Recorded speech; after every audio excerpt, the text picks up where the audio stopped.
जैन साथियों, आपके लिए एक और बहुत बड़ी भर्ती होने वाली है, होमगार्ड। यूपी होमगार्ड, जो कि आपको काफ़ी दिनों से चर्चा में सुन रही है भर्ती। ये आखिरी भर्ती आपकी 2011 में आई थी। सोचो तब आपका भर्ती बोर्ड भी नहीं था।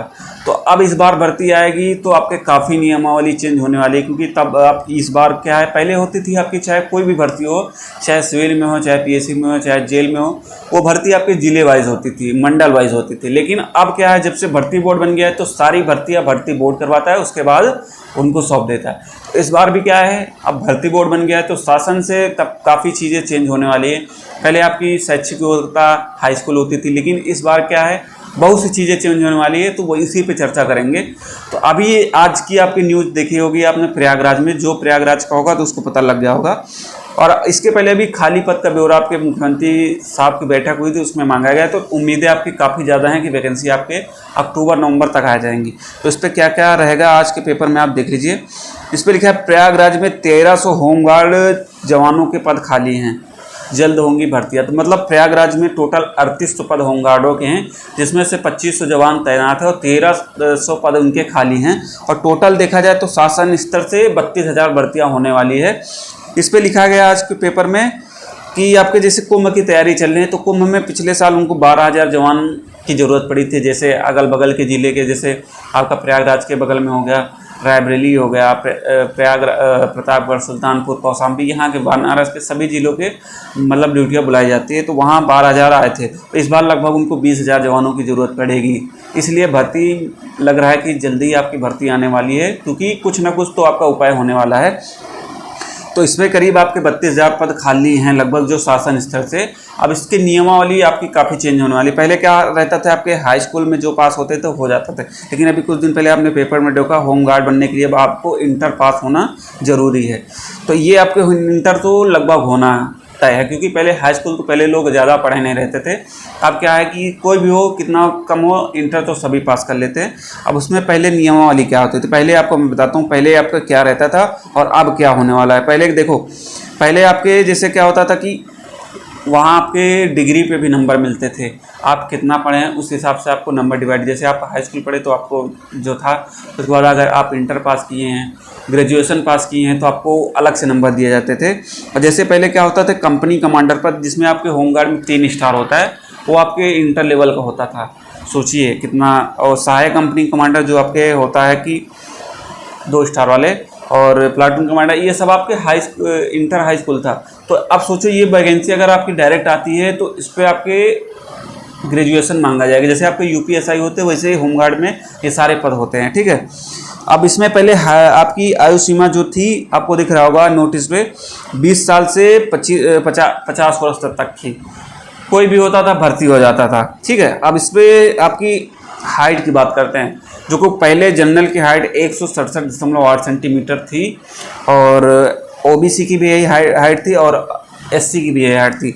और आपका चेस्ट 78.8 सेंटीमीटर होता, और सीना आपको 5 सेंटीमीटर फुला होना चाहिए था। और महिला अभ्यर्थियों के लिए हाइट 152 सेंटीमीटर होनी चाहिए। और बात करें एसटी की, तो हाइट वहाँ 167 सेंटीमीटर हो जाती है। चेस्ट आपका 76.5 सेंटीमीटर आपको फुलाना है। और महिलाओं के लिए 147 सेंटीमीटर हाइट होनी।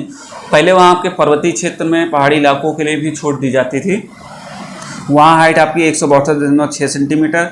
चेस्ट आपका 76.5 सेंटीमीटर, 5 सेंटीमीटर आपको फुला होना चाहिए। और महिलाओं के लिए 147 सेंटीमीटर।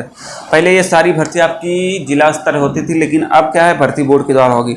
अब पहले आपके जैसे कोई आपके खेल कूद में डिग्री होती थी, उस पर भी आपको नंबर मिलते थे। स्कूल विद्यालय के स्तर से आपको 5 अंक का टोटल होता था। अगर आपके पास स्कूल विद्यालय स्तर का कोई खेलकूद का प्रमाण पत्र है तो 1 अंक, जिला विद्यालय का है तो 2 अंक, मंडल का है तो 3 अंक, राज्य स्तर का है तो 4 अंक, और अखिल विश्वविद्यालय राष्ट्रीय स्तर का है तो 5 अंक मिलते थे आपको। ये आपको दिया जाता है। जैसे विभागीय अभ्यर्थियों तथा सेना भूतपूर्व के सदस्यों के लिए 5 अंक अलग से दिया जाता था।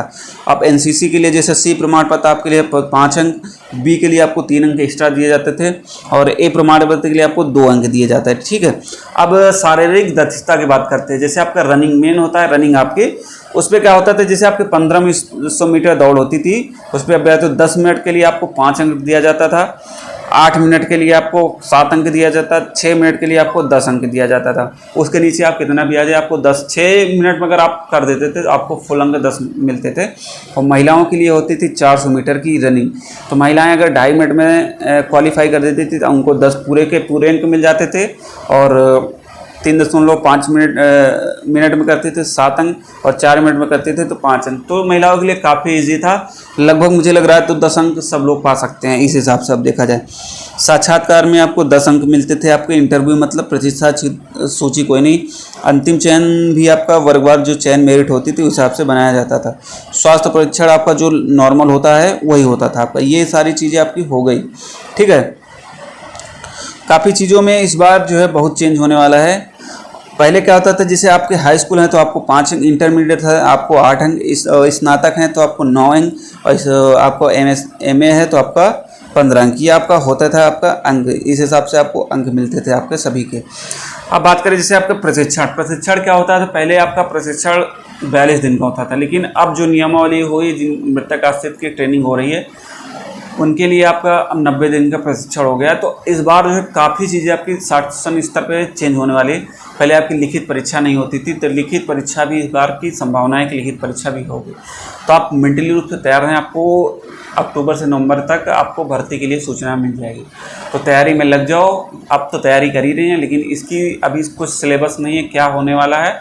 तो बस पहले होता था आपका फिजिकल, लेकिन इस बार जो है फिजिकल सिलेबस दोनों होगा, ठीक है।